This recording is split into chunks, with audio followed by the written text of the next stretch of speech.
Hello students, today we are going to discuss about few more questions in the lesson laws of motion. Define couple. Couple is two equal and unlike parallel forces applied simultaneously at distinct points constitute a couple. But a couple result in causes the rotation of the body. So what is the moment of couple? Rotating effect of a couple is known as moment of couple. Example, turning a tap, winding or unwinding a screw. How can we calculate the moment of couple?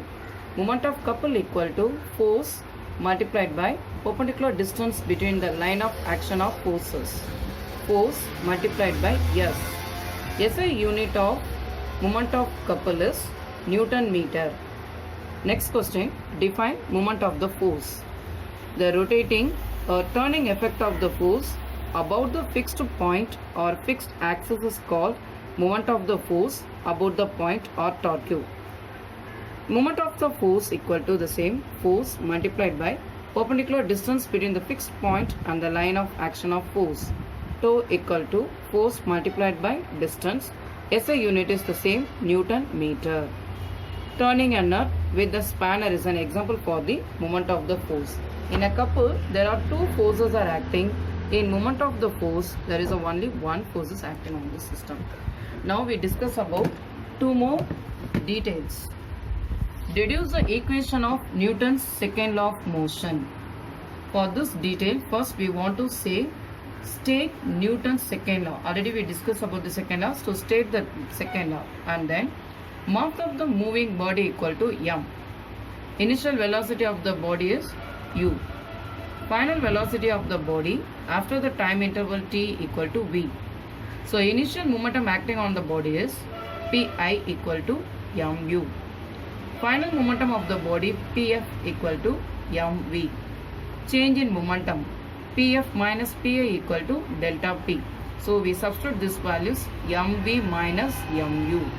We take m as a common, so m v minus u. We apply the Newton's second law of motion. For that, F force is directly proportional to the rate of change of momentum. Already we derived the change in momentum. So force is directly proportional to change in momentum by time. Change in momentum equal to m v minus u. We divide this by t. F equal to k m v minus u by t. K is a constant. Now you know very well acceleration a equal to v minus u by t. So we substitute this value instead of v minus u by t. So F equal to k ma.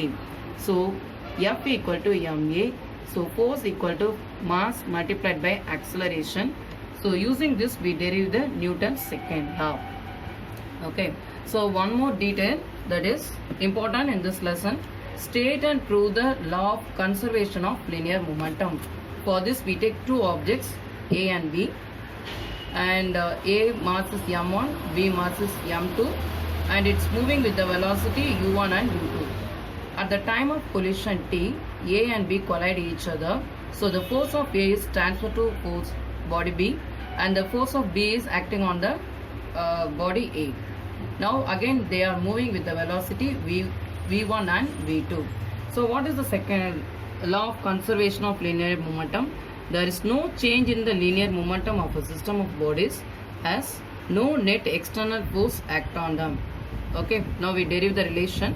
Mass of the body A equal to m1, mass of the body B equal to m2, initial velocity of the body A equal to u1, initial velocity of the body B equal to u2.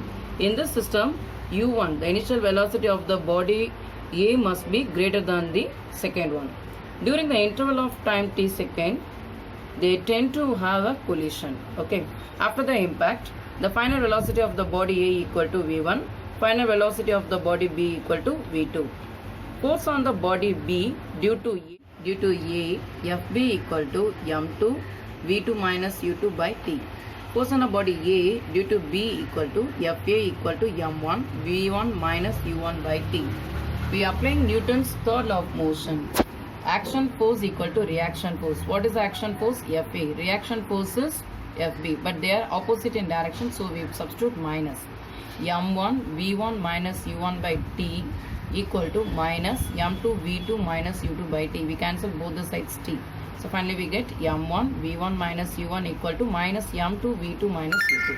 So we multiply m1 v1 minus m1 u1. The same minus m2 v2 minus and minus plus m2 u2.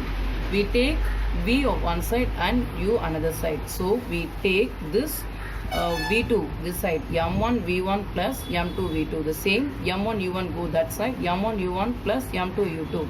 So we know that this v1 v2 is final velocity, u1 u2 initial velocity. Hence law of conservation of linear momentum, that means sum of momentum after collision equal to sum of momentum before collision.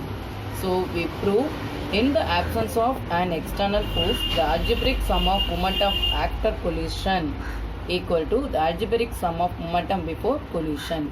m1 u1 plus m2 v2 equal to m1 u1 plus m2 u2. Thank you.